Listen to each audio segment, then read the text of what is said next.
إنك أنت الأعز الأكرم. وصلنا في الأمر الفقهي: هل الغناء والسماع عند الصحابة كان جائزا أم محرم؟ طيب،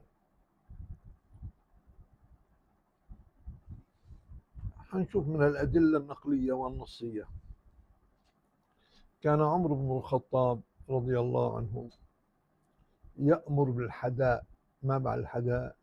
لما القافلة تخرج بالصحراء تمشي، يحدو، ينشد أمامها إنسان ويغني حتى ينشط الإبل في المشي. فكان سيدنا عمر إذا خرج مع قافلة كان يأمر أن يحدو أمامها كي تسرع في السير. فهل كان يأمر بمعصية أم بطاعة أم بمباح؟ هذا السؤال. تفضل. بسم الله الرحمن الرحيم.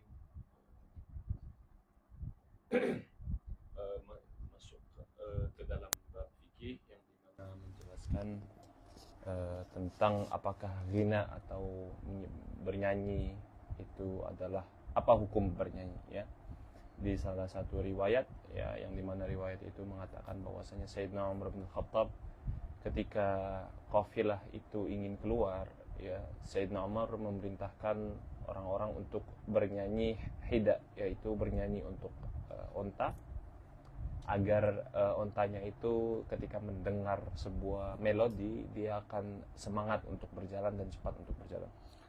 ذكر ذلك ابن قدامة المقدسي المجلد 9 صحيفة 177 و178، ويقول: الغناء زاد الراكب.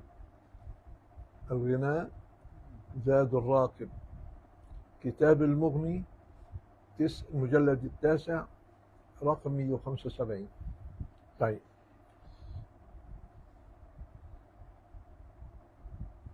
وعن ابن جبير قال: خرجنا حجاجا مع عمر، خارجين بالحج مع عمر، فسرنا في ركب منهم أبي عبيدة بن الجراح معه وعبد الرحمن بن عوف. هؤلاء صحابة ولا لا؟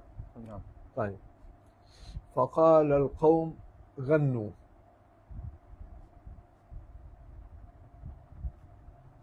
غني أو غنى يا خويد، الحاد الركب يعني اللي قائد الركب. فغناهم، فلما كان السحر قام عمر فقال: لسانه يا خويد، امسك لسانه، فالآن وقت الصلاة، قد حان وقت الفجر أو وقت الصباح. نعم. هذا في المغني يا سيدي. نعم. نعم. منقول نقلا.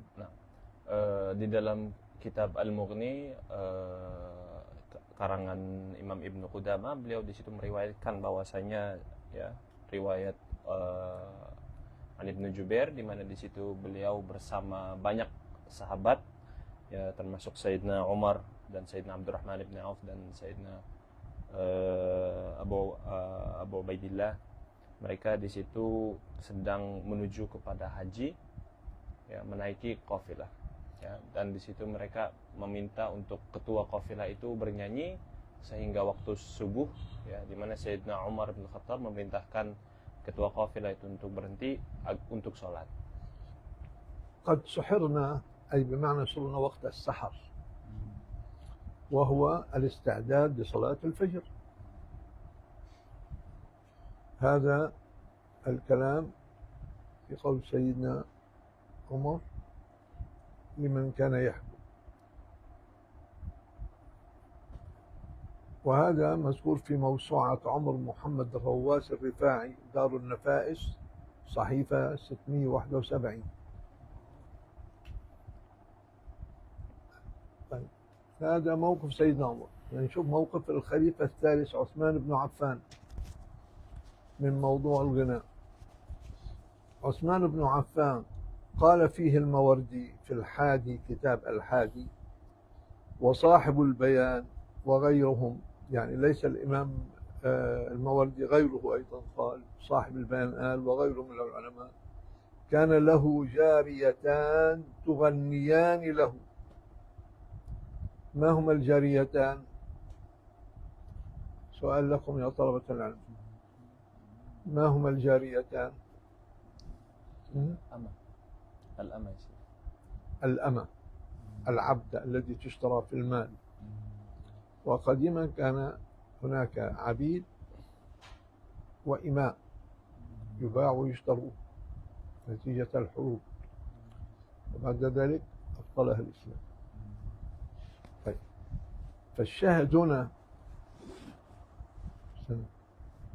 تفضل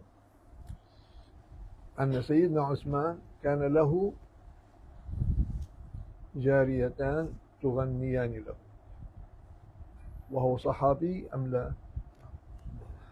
ولو كان الغناء حرام كيف يمكن أن يكون لعثمان أن يقبل الحرام في بيته؟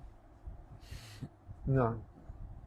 Dan diriwayatkan oleh Al-Mawardi bahwasanya Sayyidina Utsman bin Affan memiliki dua jariyah yang kadang dua jariyah itu bernyanyi untuk Sayyidina Utsman, yang dimana beliau adalah seorang sahabat yang besar yang tidak mungkin menerima ada keharaman masuk ke dalam rumah beliau. طيب، لم يكتفي هنا الكلام، سنكمل ما قال عثمان ما كان يأمر الجاريتان. قال عثمان كان له جاريتان تغنيان له، فإذ كان وقت السحر قال لهما امسكا stop، توقفا، فإن هذا وقت الاستغفار. كتاب إيضاح الدلالات في السماع صحيفة 80. نحط المراجع حتى ترجعوا إليها وتتأكدوا من النقل. طيب تفضل. Ya, Sayyidina Utsman bin Affan meminta atau memerintahkan dua jariyah itu untuk bernyanyi sampai datangnya waktu sahar, yaitu sebelum subuh. Dan di situ Sayyidina Utsman meminta untuk berhenti karena ini waktunya untuk beristighfar. طيب، نأتي للخليفة الرابع وابن عم رسول الله وصهر رسول الله سيدنا علي بن أبي طالب. كان يشترط في الغناء أن يكون حلالا، أي لا يكون لغاية مادية أو شيء محرم. نعم. كتاب الروض النضر المجلد 10 صحيفة 430. نعم. Dan di dalam kitab Ar-Rawdun Nadir di situ diriwayatkan bahwasanya Sayyidina Ali itu membolehkan ghina selama itu masih dalam rangka yang halal. ننظر هذه الحادثة مع سيدنا بلال الحبشي مؤذن رسول الله صلى الله عليه وسلم. قال عبد الرحمن بن الزبير: تغنى بلال وكان متكئا، يعني قاعد كده وعم يغني متكئا مع أصحابه. فقال له رجل: تغني بالنصب، يعني أنت متكئ؟ فاستوى جالسا. بلال جلس. ثم قال الرجل: أي رجل من المهاجرين والأنصار لم نسمعه يتغني بالنصب؟ ما شفنا حدا من المهاجرين والأنصار يغني وهو مضطجع. وهذا دلالة، وكثيرا غيرهم من الصحابة كانوا يغنون ويستمعون إلى الغناء ولا أحد أنكر. نعم. Dan Sayyidina Bilal pun ya suatu hari beliau juga pernah sedang bernyanyi sambil menyender dan bernyanyi, dan di sekitarnya ada beberapa sahabat. Setelah itu datang seseorang dan menegur Sayyidina Bilal ya, dan mengatakan, kamu bernyanyi sedang menyender ya, kita tidak pernah melihat seorang dari muhajirin atau ansar bernyanyi sambil menyender. يعني أنا أسأل سؤال: واحد يقعد يغني بمدح النبي صلى الله عليه وسلم وينشد بأوصاف النبي أحسن، ولا يقعد يغتاب فلان أكل وفلان شرب وفلان قال وفلان جاء وفلان ذهب؟ فالمجلس أما أن يكون فيه طاعة وأما أن يكون في غفلة ومعصية. فأيهما أفضل لك. نعم. Ya, dan ketika berkumpul itu, ya apakah lebih baik bersalawat kepada Nabi, bernyanyi madih kepada Nabi, qasidah, ya membaca qasidah yang mengajak kita untuk zikir itu lebih baik, atau kumpulan atau tongkrongan yang mengajak kepada riba, namimah dan lain sebagainya. Yang mana lebih baik? المجالس أما أن يكون فيها كلام مستحيل. مجالس فيها سكوت للناس بتسمع مشان تسكت وتطلع بعضها بس مستحيل. ففهم. نعم. Kalau berkumpul itu pasti ada pembicaraan itu imma baik imma buruk. Tidak mungkin ada perkumpulan tapi semua orang diam, cuma hanya saling memandang yang lain saja. إذا زميل جلس أمامك ولم يتكلم ماذا تقول له؟ أخرس أنت ولا مالك لسان؟ ولا جاي عندي طالما تدلك ساكت؟ أليس كذلك؟ Ketika ada orang kawan kita datang ya untuk kumpul atau pergi suatu tempat berdua, akhirnya tidak ada perbicaraan apapun, ya apa yang kita akan katakan di posisi seperti itu? Apakah kau tidak bisa bicara? ما هو حكم الغناء عند السلف الصالح؟ عام. والسلف هو كل من سبقنا اسمه سلف في اللغة، طائعهم وعاصيهم. إنما نتكلم هنا السلف الصالح بمعنى المتبعين للأمر الإلهي. عن عبد الله بن جريح وهو من العلماء والزهاد والعباد والحفاظ لكلام الله ولحديث رسول الله، المجمع على عدالته عند الفقهاء. كان يسمع الغناء ويعرف الألحان حتى يعرف فن اللحن الذي يغنى به. وهل هذا إنسان منكر عند السلف الصالح ولا معترف به لهذا العالم؟ Dan bahkan Abdullah bin Juraih yang dimana beliau adalah seorang alim, seorang zahid, seorang abid, seorang hafiz, ya, yang dimana beliau adalah seorang salaf, bagian daripada salafus saleh, ya, dan bahkan di dalam beliau dianggap sebagai orang yang adalah dapatnya itu sempurna, di mana beliau diakuilah sebagai orang yang thiqah, ya. Seorang Abdullah bin Juraih pun mendengar lagu dan melantunkan lagu, ya, ghina, ya, dan juga menghafal atau mengetahui ilmu melodi, ilmu arud. سنقول الآن ما قاله الفقهاء، حكم الفقهاء في الغناء. نأخذ الإمام أبي حنيفة المرجع الأول في الفقه الحنفي وصاحب المذهب الأول في الاجتهاد. حكي ابن قتيبة عنه وغير ابن قتيبة أنه كان له جار له يغني له، أي يغني لأبي حنيفة. أبو حنيفة جاهل ولا عالم؟ الإمام الأعظم يسمى. أيوة. وإذا كان الغناء حرام كيف يسمح لجاره أن يغني له ويقول شعرا هذه الأبيات؟ انظر هذه الأبيات ماذا كان يقول جاره أبي حنيفة في أبياته في الغناء: أضاعوني وأي فتى أضاعوني وأي فتى أضاعوا ليوم كريه ومداد ثغري بوقت عصيب. وهذا البيت كان يغنيه غناء لا يقوله قولا، وأبو حنيفة يسمع له. فلو كان الغناء محرم لما سكت أبو حنيفة ولما سمع له. نعم. Dan kita sekarang masuk kepada pembahasan para fuqaha, ya, para fuqaha menurut pendapat mereka menurut masalah ghina, ya. Diriwayatkan oleh Ibnu Qutaibah dan banyak ulama-ulama lain bahwasanya Imam Abu Hanifah, ya, memiliki seorang tetangga yang dimana, ya, tetangganya itu selalu berghina, ya. Seorang Abu Hanifah gak mungkin, ya, kalau memang ghina itu haram, ya, seseorang Abu Hanifah tidak mungkin membiarkan saudaranya atau tetangganya itu, jarnya itu di dalam kesesatan. فافتقده يوما.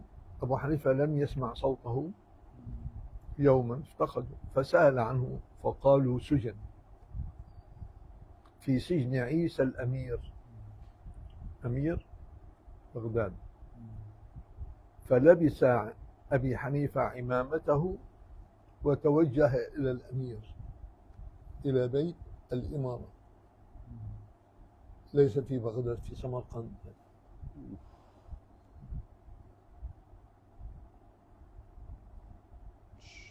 إلى الأمير وتحدث معه عن هذا الرجل، فقال: من هو؟ فقال: لا أعرف اسمه. فقال أبو حنيفة: اسمه عمر، لا أعرف إلا اسمه عمر. فماذا عمل الأمير؟ قال له: أنت مجنون، في 20 عمر، 100 عمر في السجن، هو بدي أعرفه. فقال له الأمير: ما اسمه؟ قال: عمر. فقال الأمير: اطلقوا سراح كل من اسمه عمر في السجن، أخرجوا الجميع من السجن. ليه؟ لثقتهم بكلام أبي حنيفة الفقيه العالم، وكرامة للعلم واحترام العلم. فلما خرج قال أبو حنيفة: أضعناك يا فتى، استفدناك. فقال: بل حفظت، الله حفظني. نعم.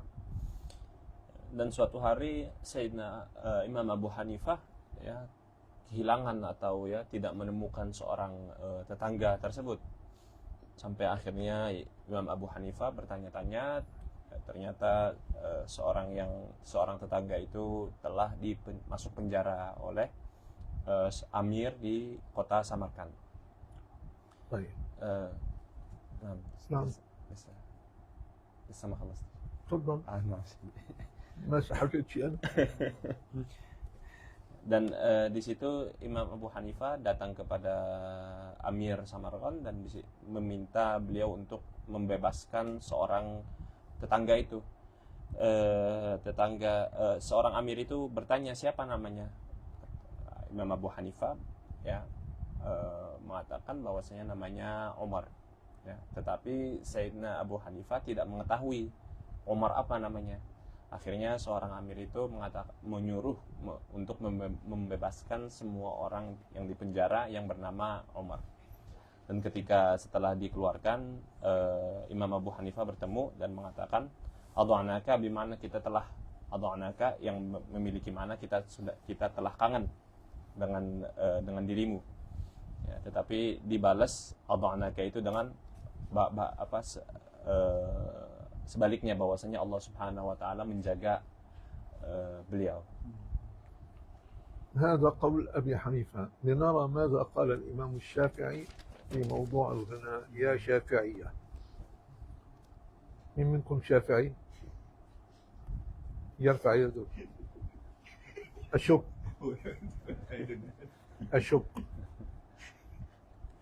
ما معنى الشافعي؟ من الشفاعة.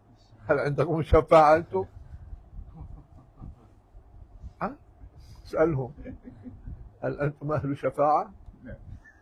الرسول صاحب الشفاعة. ترجم له.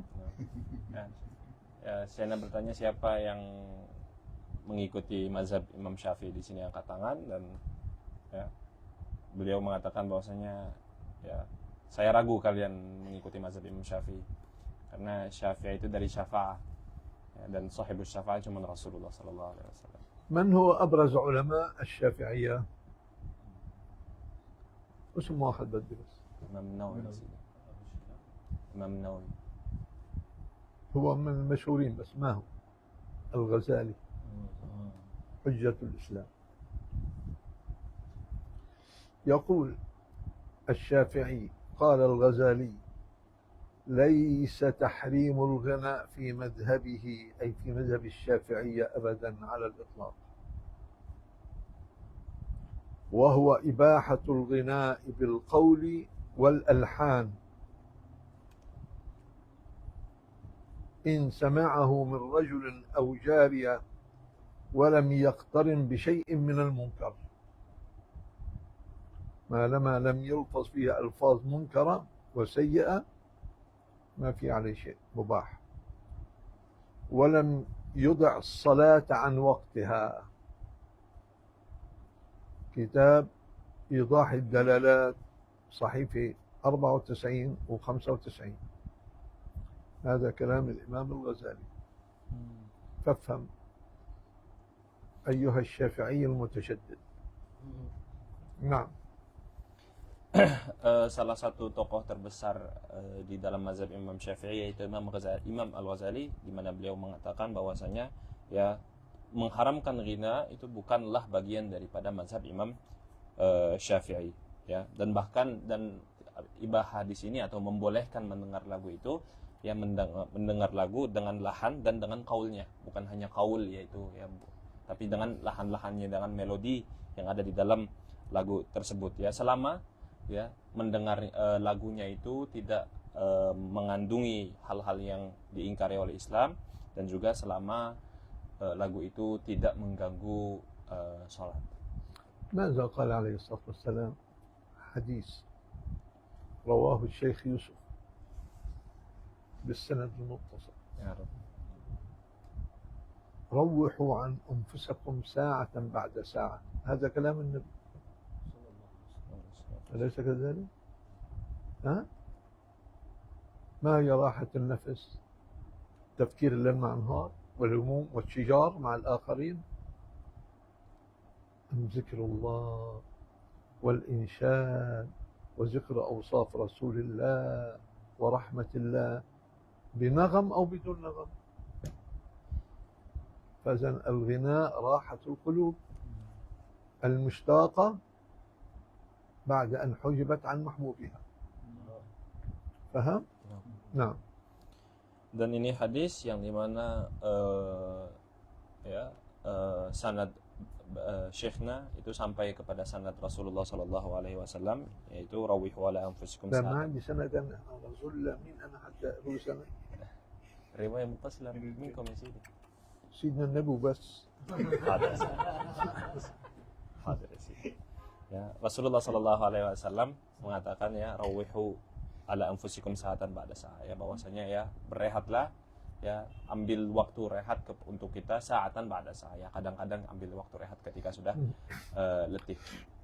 Ya, bagaimana kita istirahat itu? Apakah dengan berantem atau ya melakukan hal yang buruk atau riba dan lain sebagainya? Tidak, ya. Syekhna di sini mengatakan ya dengan madih, dengan memuji Rasulullah, dengan salat Nabi, ya, dan lain sebagainya, yang dimana itu mendekatkan kita kepada Allah. بمعنى إذا نزلك بك هم لا تعبس ولا تغضب ولا يركبك شيطانك، فرج عن نفسك واستعمل أي شيء يرطب نفسك وقلبك من الهموم والمشاكل. لذلك حديث النبي: روحوا عن أنفسكم ساعة بعد ساعة، لأن الهم إذا نزل توالدت الأمراض في جسم الإنسان. ما أسباب الأمراض المادية؟ أسبابها الأمراض الفكرية والنفسية. إذا انعكست تطحن الجسم طحنا فلا يبقى له قوة. فافهم. قال علماء الصحة 70% من أمراض الجسم سببها الضغط النفسي. فافهم. Ya, ketika 5 دقائق راحت منها 50 جنيه، بتقعد تفكر فيها وزعلان عليها 5 أيام. هذا جنون ولا عقل؟ نعم. تفضل. Syekhna di sini mengatakan ya bahwasanya ketika kita stres, ketika kita rasa terbebani, ya, ambillah waktu rehat, ya, beristirahatlah, jangan terlalu memikirkan hal-hal yang stres itu, ya, ambillah sa'atan ba'da sa'ah, gitu, ya, rohatan sa'atan ba'da sa'ah, ya, karena dampak daripada stres ke tubuh ini ya sangat-sangat besar, bahkan ulama medik mengatakan bahwasanya stres itu bisa menyebabkan 70% daripada penyakit-penyakit tubuh ya. Jangan terlalu stres ya, misalnya tiba-tiba aja ada 50 pon hilang dalam 5 menit, tiba-tiba aja hilang 50 pon ya. Jangan distreskan dan biarkan saja. سؤال لكم يا رجال فقط. Nah, من أكثر من يأتي بالهم على الرجل؟ من؟ لماذا سكتتم؟ أين الشجاعة الذي عندكم؟ شفتوا؟ الخوف الخوف عين الرجولة. من خاف لم يأمن. المتجوز بس ينفع يرد يا سيدي. نعم؟ المتجوز بس ينفع يرد. لا لا لا كله برد. لا كله برد. فلذلك لا تستعجل، الزعل والغضب سيأتيك في يوم ما. نعم. ترجم.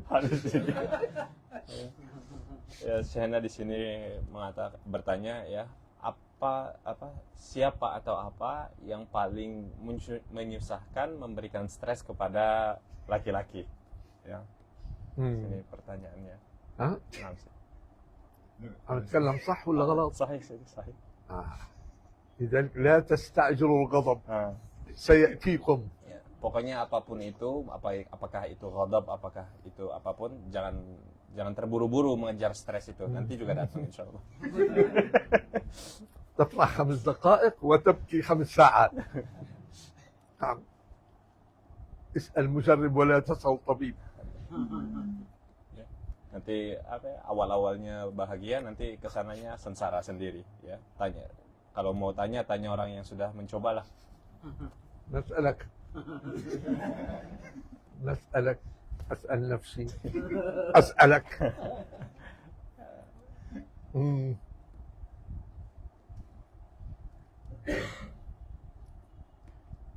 لا تبكي مبكرا سيأتيك البكاء.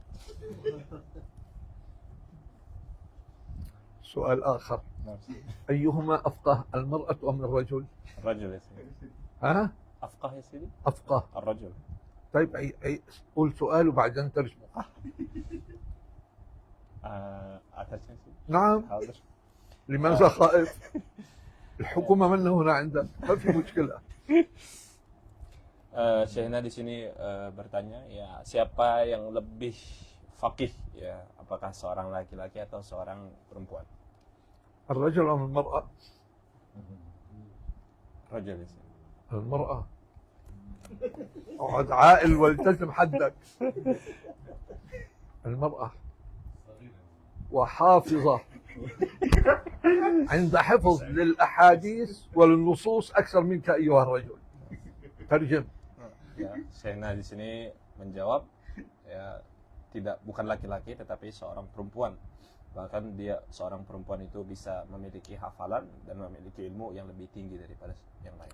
فإذا تأففت أيها الرجل من أجل الإنفاق في البيت، ماذا تقول لك المرأة؟ اتق الله ترزقون بنا.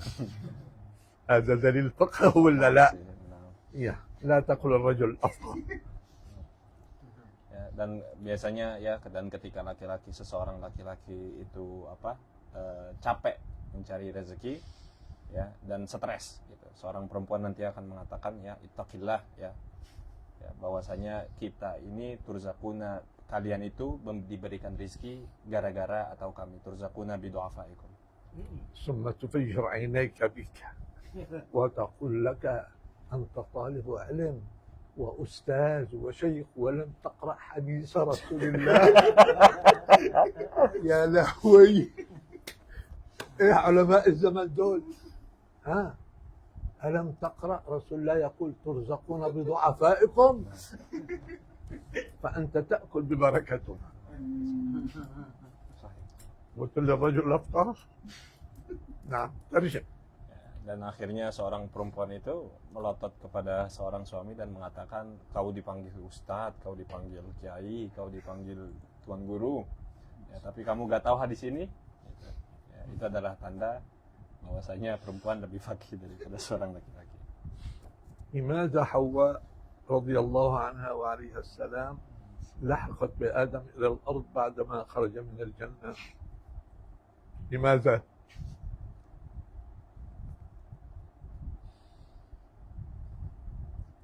لتجعله متوتر الأعصاب دائما أم هادئ الأعصاب؟ سؤال. Sayyidah Hawa, ketika Sayyidina Adam dikeluarkan, kenapa Sayyidah Hawa ikut bersama Sayyidina Adam ya? Apakah untuk menambahkan stres? السؤال: الرجل ما يسأل زوجته كم سؤال، والمرأة كم سؤال تسأل زوجها؟ أيهما أكثر أسئلة؟ Kalau udah من؟ الرجل؟ la المرأة طبعا sih. ترجم. Kalau seorang suami dan seorang istri udah berkumpul ya, yang banyak bicara, yang banyak tanya, yang banyak ganggu, itu apakah laki-laki atau perempuan? أيهما يسأل أكثر؟ المرأة تسأل الرجل أكثر أم الرجل يسأل المرأة أكثر؟ المرأة تسأل. ما دليلك على ذلك؟ وقل المرأة. What your proof؟ عندي 5 اخوات بنات يا سيدي. أما الرجل لا يسأل. يا حرام يا حرام، الرجال أبرياء ما شاء الله، ملائكة تمشي على الأرض. ها؟ ولذلك الحروب قائمة قاعدة في الدنيا، من وراء الرجال ولا من وراء النساء؟ الرجال يا سيدي.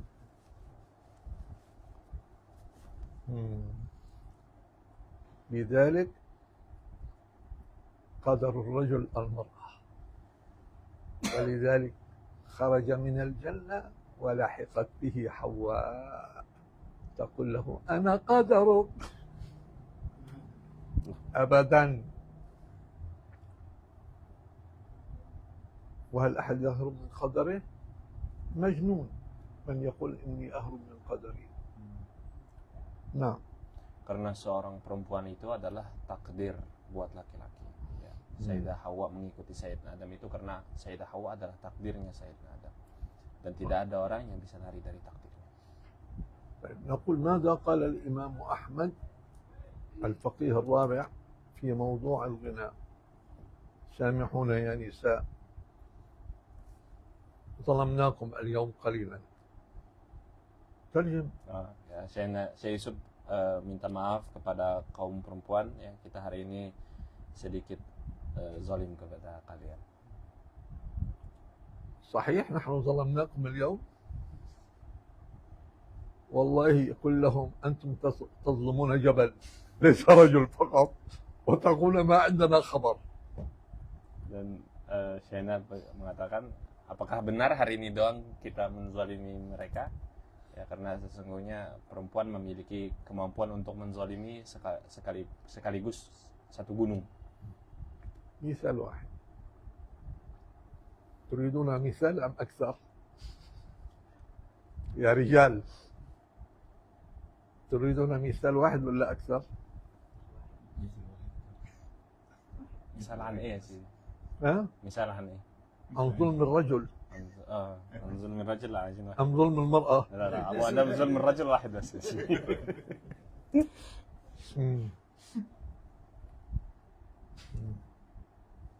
ظلم واحد يكفيك توتر الأعصاب 24 ساعة إن لم يكن أسبوع كامل.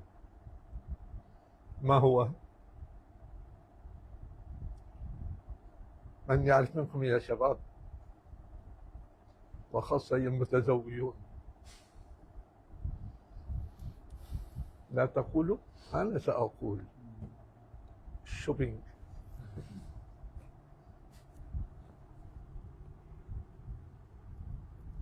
تنزل على السوق ترجع ب4 5,000 جنيه بس مشان تجيبي شوية أكل وشرب. توتر أعصاب هذا ولا فيتامين؟ ان شاء الله فيتامين. ها.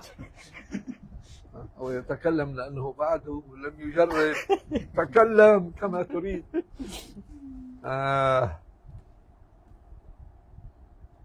قال له من جرب المجرب عقله مخرب. نعم. Ya, satu contoh saja kepada sebuah stres yang dirasakan oleh laki-laki, ya. Mungkin stres itu bisa terus berjalan sampai seminggu, ya. Itu adalah stres ketika istri minta shopping. لذلك الصيام مندوب عند النساء وليس فريضة إلا في رمضان فريضة. نعم. Ya, makanya puasa itu ya, hukumnya sunnah, ya, kalau tidak di luar daripada bulan puasa. هل تعرف أن النساء أساتذة اقتصاد أكثر من الرجل؟ يفهمون بالاقتصاد وبسعر الدولار والذهب أكثر من الرجل ب100 مرة. ترجم. Seorang perempuan, ya, adalah lebih ahli dalam masalah ekonomi atau dunia ekonomi dibandingkan seorang laki-laki, ya, lebih mengetahui harga dolar dan harga emas dan lain sebagainya. من يسأل عن الذهب الرجل أكثر ولا المرأة؟ أي واحد. وماذا أغلى شيء في المعادن؟ الذهب. الذهب وليس ذهب.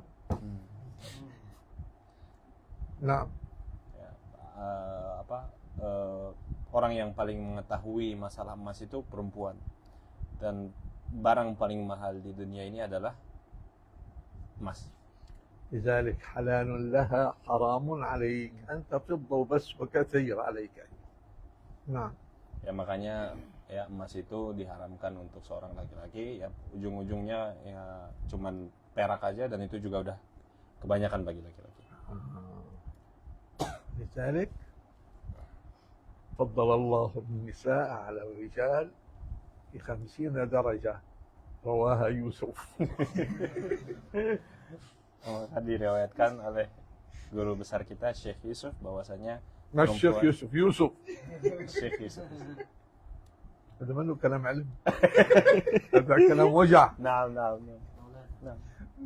Maulana Yusuf. نعم.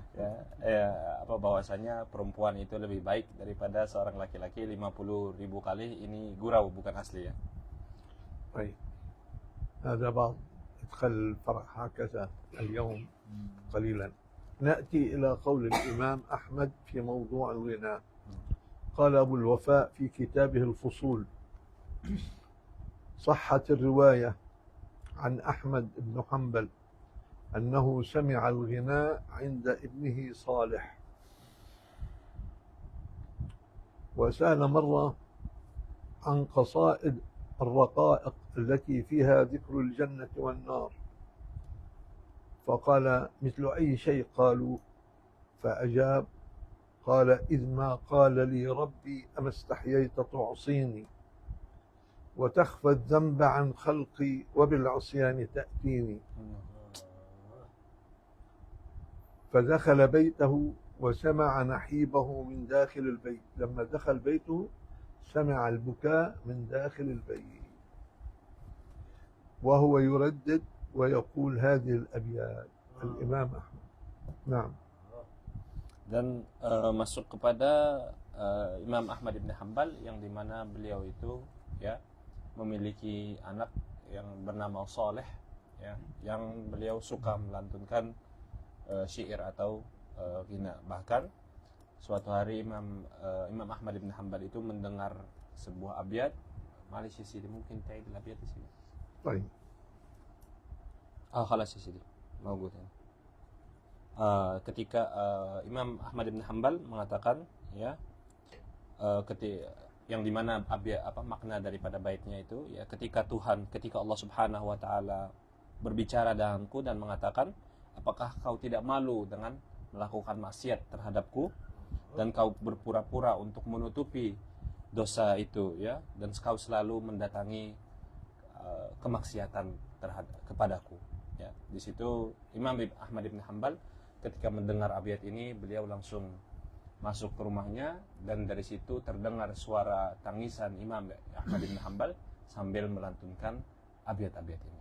قال الإمام ابن مجاهد قال أبي طالب المكي في كتابه قوت القلوب: دعوة كان لا يلبى به إلا به لا يكون فيها سماع.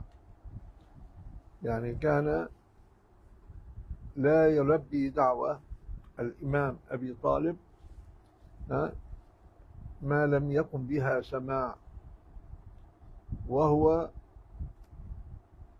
ذا سماع الرسول والصحابة والتابعين والسلف الصالح، كما هو الذي رأينا سماع هاتف، دائما يسمعون ويعتبرون بما يسمعون. نعم، فإذن السماع ليس بمحرم. نعم. إمام أبو طالب مين اسمه؟ نعم، الإمام أبو طالب من هو؟ الإمام أبو طالب المكي في كتابه قوت القلوب.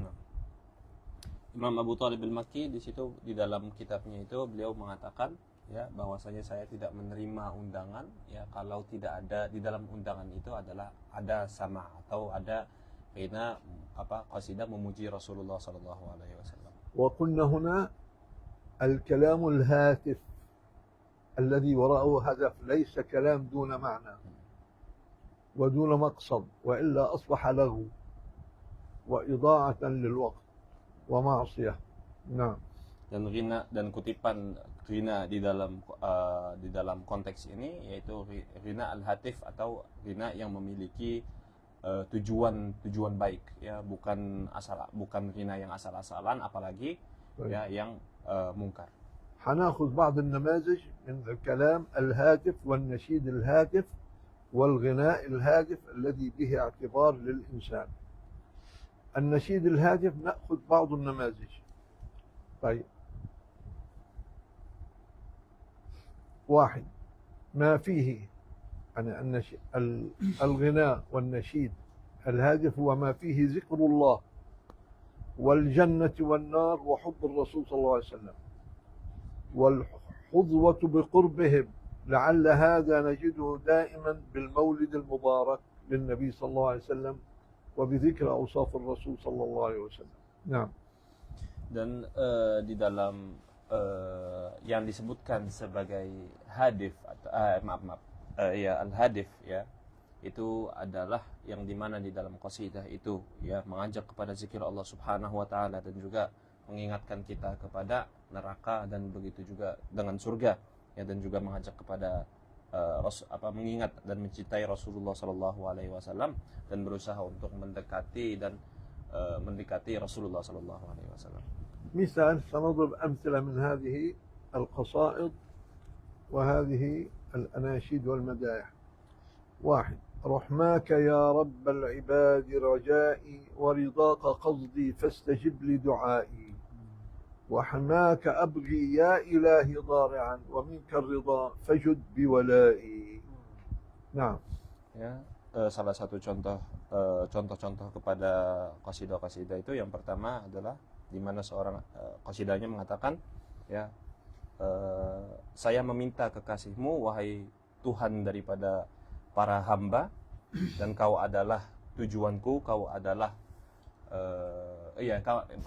kau adalah harapanku ya, dan ridhomu adalah tujuanku ya, maka terimalah doa saya atau kabulkanlah doa saya selalu menginginkan perlindunganmu ya, dan meminta darimu perlindungan dan meminta darimu ridho ya, fajid biwalai, maka kabulkanlah doa saya. وكذلك قصيدة إلهنا ما أعدلك، ماشي، إلهنا ما أعدلك مليك كل من ملك لبيك إن الحمد لك لبيك إن الحمد لك. نعم.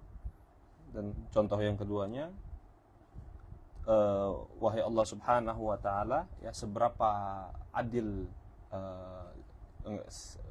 adil engkau ya, kau adalah kau memiliki seluruh yang bisa dimiliki ya, labbaika innal hamdalak ya, memanggil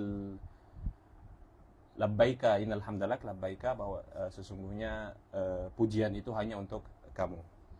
طيب، بعد ذلك نأتي إلى غناء ونشيد الحب والمناجاة، وهو مثال على ذلك: فما المنازل لولا أن تحل بها، وما الديار وما الأطلال والخيم، لولاك ما شاقني ربع ولا طلل، ولا سعت بي نحو الحمى قدم. أي لولاك يا رسول الله لم تسع قدماي إلى المدينة، ولولا مكة ما سعت رجلاي، ولولا الكعبة ما سعت رجلاي إلى مكة، ولا سعت بي نحو الحمى قدم، في كل جارحة عين أراك بها. في كل جارحة عين أراك بها مني، وفي كل عضو مني للثناء فم. فإن نطقت فلن أنطق بغيركم، فإن نطقت فلم أنطق بغيركم، وإن سكت فشغلي عنكم بكم. أخذتم الروح مني في ملاطفة، فلست أعرف غيركم مذ عرفتكم. هل فهمنا؟ هل هناك غزل أكثر من ذلك؟ ها؟ اللي بده يتغزل يتعلم الغزل. للأسف نتغزل بالمظاهر ونترك المعاني. نعم. Dan contoh selanjutnya, ya, famal manazilu laula an tahillu biha wa madyar wa mal atlal wal khiyam, ya. Rumah itu tidak ada artinya kalau tidak ada baginda Muhammad Rasulullah sallallahu alaihi wasallam, dan begitu juga dengan diyar dan khiyam dan atlal. Tidak ada gunanya ketika tidak ada penghuni yang baik di dalamnya, ya. Seandaikan tidak ada Rasulullah sallallahu alaihi wasallam, saya tidak akan, ya, pergi kepada Mekah atau pergi kepada Madinah, ya. Dan fi kulli jarihatin ainun araka biha minni wa fi kulli adun li thana'i fami, ya, di setiap tubuhku seakan-akan ada mata yang selalu menyaksikanmu, dan setiap anggota tubuhku ada seakan-akan ada mulut yang selalu, ya, memuji baginda Rasulullah sallallahu alaihi wasallam, ya. Fa in takallamtu fa in nataqtu falam antiq bi ghairikum wa in sakattu fashghuli ankum bikum. Dan ketika saya berbicara, yang selalu saya bicarakan adalah dirimu wahai Rasulullah sallallahu alaihi wasallam, dan ketika saya berdiam pun maka itu diam karena saya sibuk dengan baginda Rasulullah sallallahu alaihi wasallam. سؤال: ما الذي يدعيك للكلام سوى المحبة مع من تحب؟ أليس كذلك؟ تفضل ترجم. ما الذي يدعوك للمحبة؟ ما الذي يدعوك للكلام سوى المحبة لمن تتكلم معه؟ Apa yang mendorong kita untuk melantunkan atau berbicara tentang hal-hal seperti ini kalau bukan mahabbah yang mendorong kita? إذا بتكره إنسان بترغب تتكلم معه؟ لك ما بترغب تطلع بوجهه أصلا، بتدير وجهك بتهرب من الشارع الثاني، إذا ماشي بطريق بتاخذ طريق ثاني. فإذا المحبة هو مقياس الخطاب. فافهم. Apakah ketika kita, ya, membenci seseorang kita akan mau berbicara dengannya? Jangankan berbicara, menoleh atau berjalan di satu jalan bersama orang yang kita benci pun kita tidak mau, ya. Maka khitab atau bicara seperti ini itu bisa dibilang menjadi mikyas atau takaran tanda bahwasanya kita memiliki cinta. أنت عندما تذهب إلى مكة وإلى عرفات وإلى منى وتنحر تمتثل فعل إبراهيم وإسماعيل كما فعلوا، ما الذي دعاك لذلك لولا المحبة له؟ نعم. Kita pergi melaksanakan nusuk haji dan lain sebagainya, ya, dari Arafat dan Rami dan lain sebagainya, ya. Apa yang mendorong kita melakukan hal seperti itu kecuali ada mahabbah kepada para anbiya? أكثر من ذلك، ما الذي دعاك لتذهب إلى الكعبة وتطوف الزحمة تلامس فمك حجر صغير أسود؟ هل تريد الحجر أم تريد أثر من قبل الحجر؟ فافهم. Apalagi pergi kepada Ka'bah, tawaf panas-panas, banyak orang, ramai orang, ya, hanya untuk mencium sebuah batu yang berwarna hitam yang kecil. Ya, apakah kita mencintai batu itu atau mencintai orang yang pernah mencium batu itu? لماذا قبل النبي الحجر الأسود؟ لأن وضعتهم يد إبراهيم وإسماعيل تبركا بأثر جده وجد جده. نعم. Apa yang membuat Sayyidina Rasulullah SAW mencium Hajar Aswad? Ya, karena Hajar Aswad itu pernah disentuh oleh Sayyidina Ibrahim dan Sayyidina Ismail, yang dimana beliau-beliau itu adalah nenek moyang Rasulullah SAW. ولماذا تقف عند الملتزم؟ لأن وقف إبراهيم وإسماعيل عند هذا المكان. نعم. Dan begitu juga dengan berdiri di Multazam. ولماذا ترقد بين الصفا والمروة؟ لأن هاجر وإسماعيل رقدا وخرج الماء وزمزم من بين رجليهم. Dan begitu juga dengan sa'i, karena Sayyidah Hajar berputar-putar 7 kali. فلو كنت تكرههم هل تذهب وتدفع فلوس وتتحمل مشاق وتعب؟ Apakah ketika kita membenci, ya, kita akan melakukan, apakah semua hal itu dilakukan dengan kebencian? ماذا قال ربنا في قصة الحج؟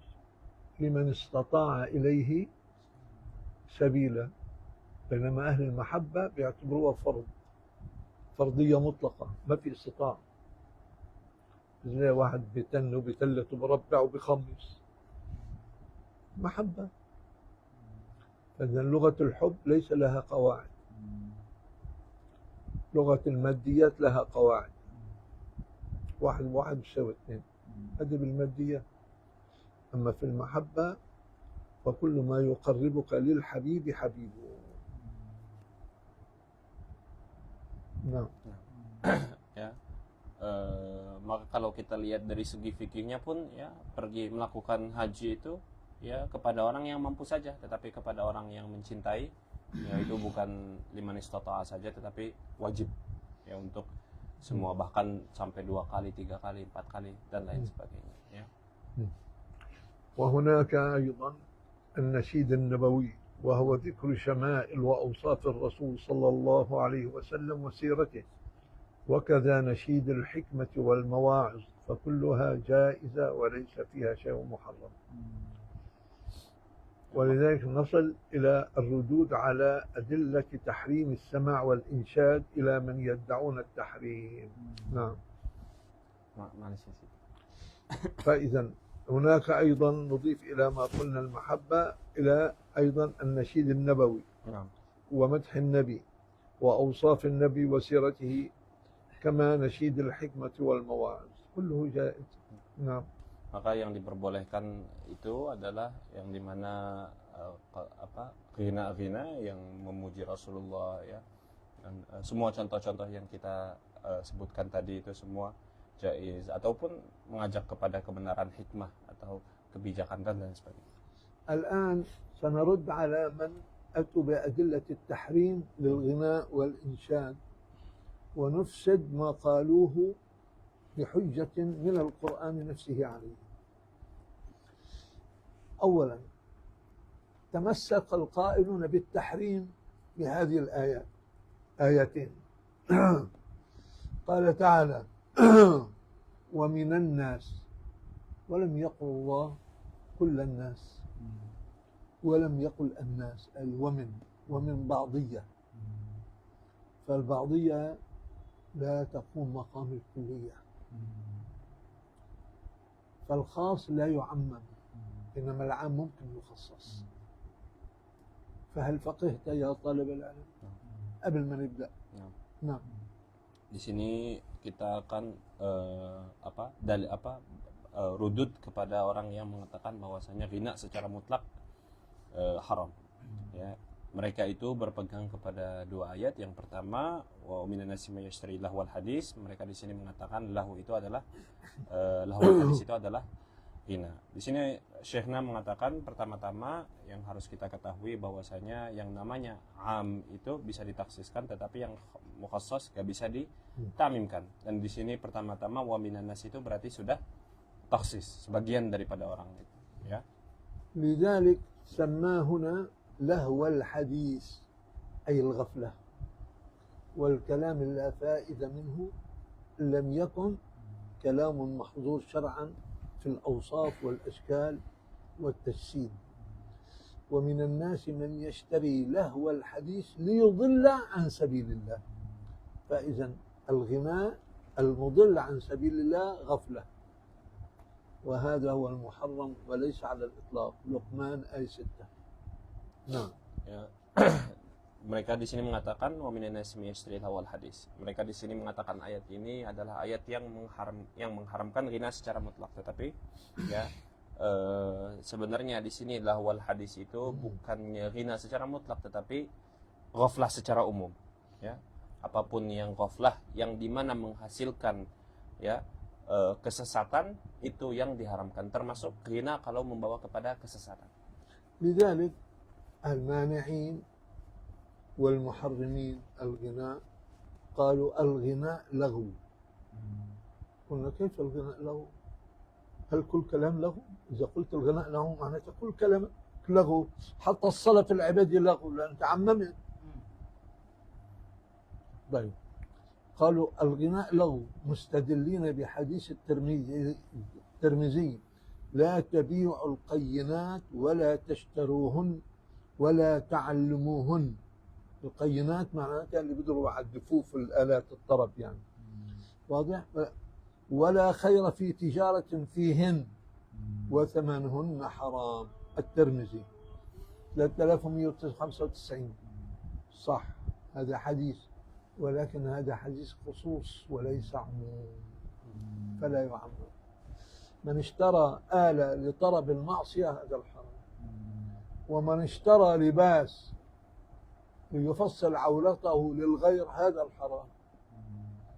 فإذا لا يعمم، الخاص لا يعمم، وليس كل إنسان اشترى لباس صار لبسه حرام. من أين أتيتم بهذا؟ نعم. Ya, di sini mereka beristidlal dengan hadis, ya, janganlah kalian hadis Imam Tirmizi, janganlah kalian membeli atau menjual ya qainat itu adalah jawar yang dipikirkan ya sih. Nah, jariah yang alat-alat musik, ya, janganlah kalian menjual atau membeli alat-alat musik, dan jangan dibeli dan jangan dipelajari, ya. Tidak ada ya kebaikan di dalam tijarah seperti itu, ya, atau bisnis seperti itu, dan bahkan uang yang dihasilkan daripada hal tersebut adalah haram. Ya, di sini ya sebenarnya di sini itu di sini sebenarnya taksis, yang dimana nggak boleh ditamim, ya, karena yang dimaksud di sini adalah membeli alat musik yang digunakan untuk hal-hal yang haram. Begitu juga dengan baju, kalau misalnya bajunya itu digunakan untuk sesuatu yang haram, begitu juga apapun, ya, ketika membelinya itu untuk melakukan sesuatu yang haram, itu haram, ya. لذلك هذه الآية والحديث نزلت بسبب، سنرى ما هو السبب. أن الآية نزلت في النضر بن الحارث. النضر بن الحارث، لماذا؟ لأنه كان يشتري كتب الأعاجم غير المسلمين، الأعاجم يعني غير قبائل، وكان يجلس بمكة، فإذا قالت قريش إن محمدا يقول كذا ضحك أمام الناس استهزاء،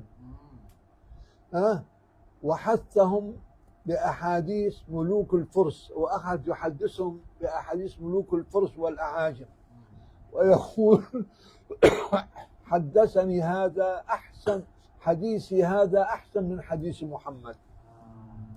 فكان يكذب كلام النبي والرسالة.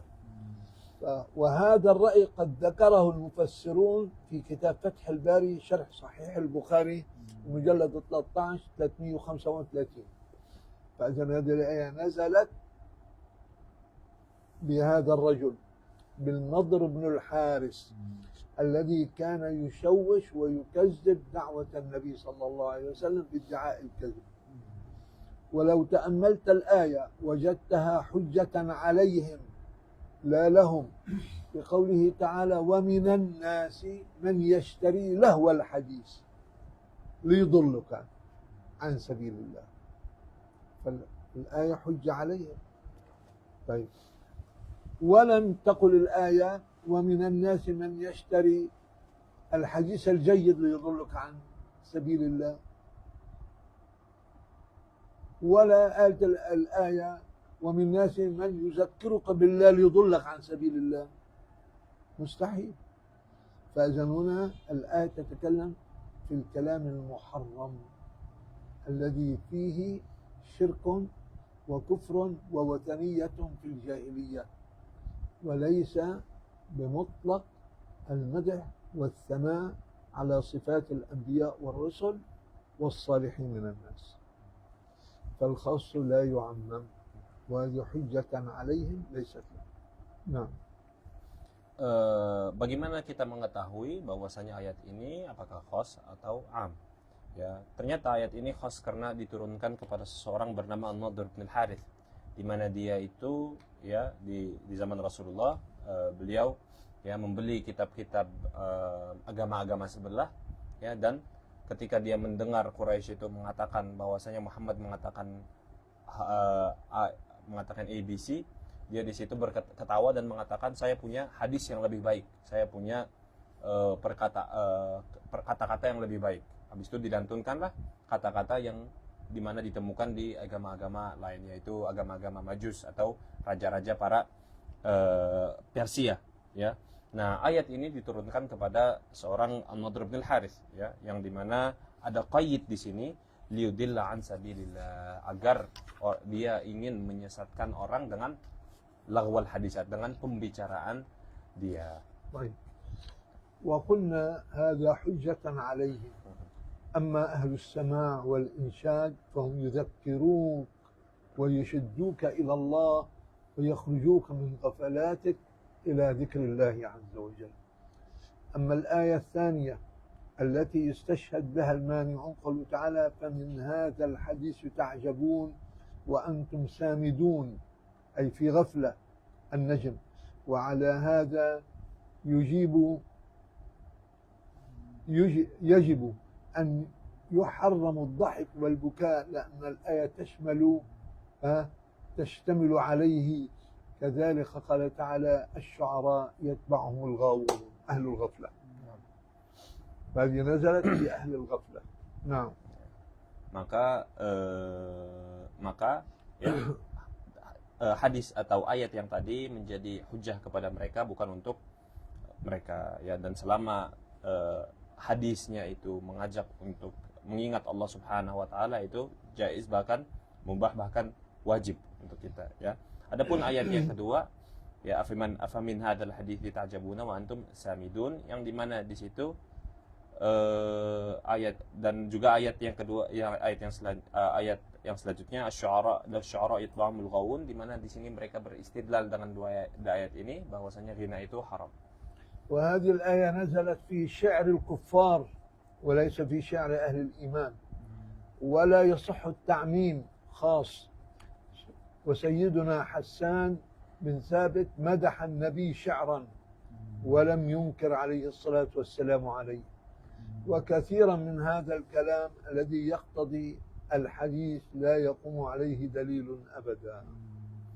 Nah. Nah, ayat yang wasyu'ara yatba'umul ghawun itu adalah ayat yang dimana turunnya untuk ya para syu'ara yang kafir ya, yang dimana mereka di situ melakukan di dalam syairnya itu munkarat dan lain sebagainya, dengan dalil bahwasanya, dengan dalil ayat yang selanjutnya, dan juga dengan dalil bahwasanya Rasulullah Shallallahu Alaihi Wasallam ya selalu memuji Hasan bin Thabit, yang dimana dijuluki sebagai penyairnya Rasulullah Shallallahu Alaihi Wasallam. ولكن هناك من تمسك بقول لسيدنا أبي بكر، سنأتي الرد على هالكلام. ومن تمسك بقول أبي بكر مع ورد رسول الله وزجره عن عنفه لهن، يعني أبو بكر زجر من غنوا فرد النبي ونهاه أن ينكر عليهم، واضح؟ له سبب، ورجوع أبي بكر إلى إشارة النبي صلى الله عليه وسلم وتنبيهه. نعم. ومنها إعراض هذا القائل عن إقراره صلى الله عليه وسلم واستماعه الذي لا احتمال فيه، لأن هذا الذي يكون المدح كذا لم يستمع إلى وصية رسول الله، فكان غضب بكر عليه وليس لأنه قال شعرا. فافهم. نعم. Dan juga ada juga orang yang berpegang mengatakan bahwasannya musik itu haram karena Sayyidina Abu Bakar itu ya pernah melarang seseorang itu untuk hina, sedangkan dia melupakan kelanjutan daripada hadis itu, yang dimana di situ Rasulullah pun menegur Sayyidina Abu Bakar karena melarang orang berghina. هذا القائل الشعر هو إعراضه هذا القائل عن إقرار صلى الله عليه وسلم واستماعه الذي لا احتمال فيه إلا أن يقتضي الحل والإطلاق إلى لفظ أبي بكر، ومحال أن يعتقد أبي بكر تحريم أمر حضره المصطفى وأباحه النبي صلى الله عليه وسلم، إنما كان في سبب تربية. النبي يتكلم وأنت عم تقول شعر، الاستماع للنبي. نعم. Ya. Larangan Sayyidina Abu Bakar kepada seorang penyair itu ya pasti memiliki sebab, karena pasti Sayyidina Abu Bakar mengetahui bahwasanya Rasulullah pun sebelumnya itu ya mendengarkan syair. Tetapi qayyid yang dimana di sini menjadi membuat Sayyidina Abu Bakar itu melarang seseorang untuk bersyair karena di saat itu ada seseorang yang bersyair sedangkan Rasulullah lagi berbicara. Maka di situ ya sebab tarbiyah atau sebab kenapa Sayyidina Abu Bakar itu melarang untuk tarbiyah. مع علم سيدنا أبو بكر أنه صلى الله عليه وسلم لا يقر على باطل، ويفهم من قول أبي بكر ما يليق به، وهو أنه رأى ضرب الدف والإنشاد والشعر لعبا من جملة المباح الذي ليس فيه عبادة. لماذا؟ لأن هناك كلام النبي كان يتكلم به، وعند كلام النبي لا يكون هناك كلام آخر. Nah.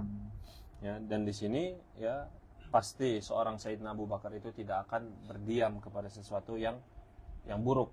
Padahal di riwayat-riwayat lain atau di sebelum-sebelumnya Sayyidina Abu Bakar ya mendengar musik, mendengar duf, mendengar hal-hal selainnya itu tidak pernah berbicara apa-apa. Tetapi kenapa di hadis tertentu, di hadis spesifik ini beliau melarang, yaitu karena di situ Rasulullah SAW sedang berbicara. ولذلك مما حمله أبو بكر على تنزيه الرسول من صورة اللعب، ورأى أن الانشغال بالذكر والعبادة في ذلك المكان أولى، فزجر عنه احتراما لا تحريما. فرد عليه الصلاة والسلام إنكار الأمرين.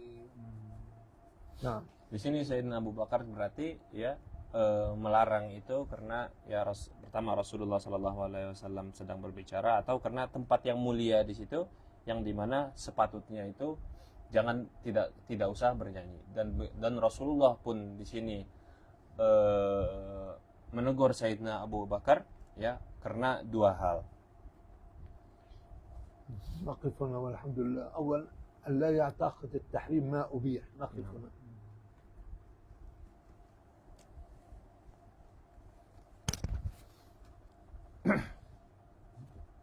دقيقة لو سمحت.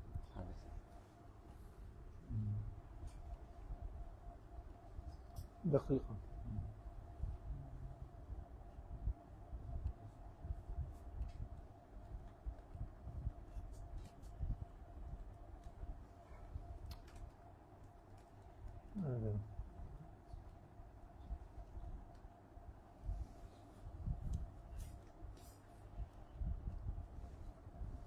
دقيقة لو سمحت بس.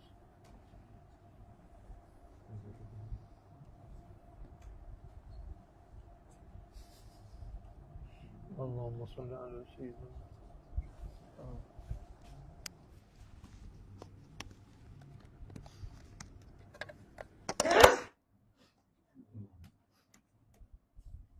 يرحمك الله.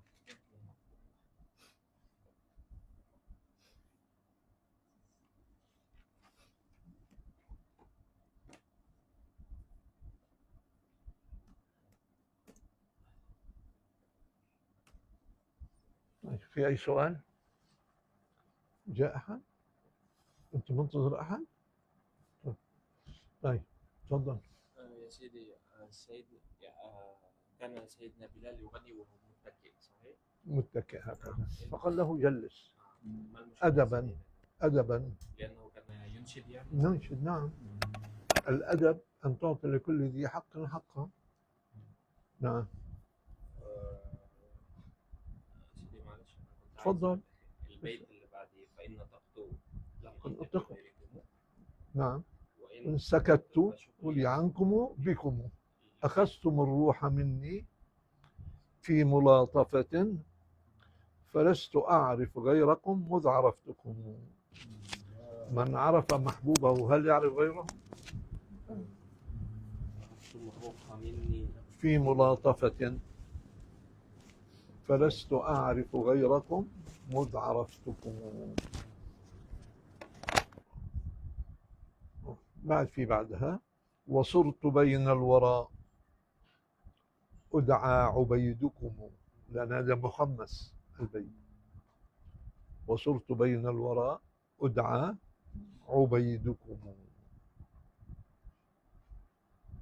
فإن قبلتم أول شيء فيا عزي ويا شرفي، وإن أبيتم فمن أرجوه غيركم.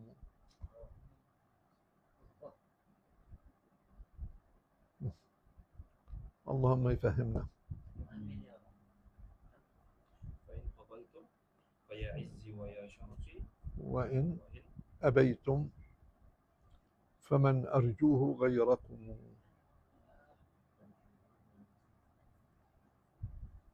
فهم؟ طيب، إلى حضرة النبي صلى الله عليه وسلم. في أي سؤال؟ طيب، نعم.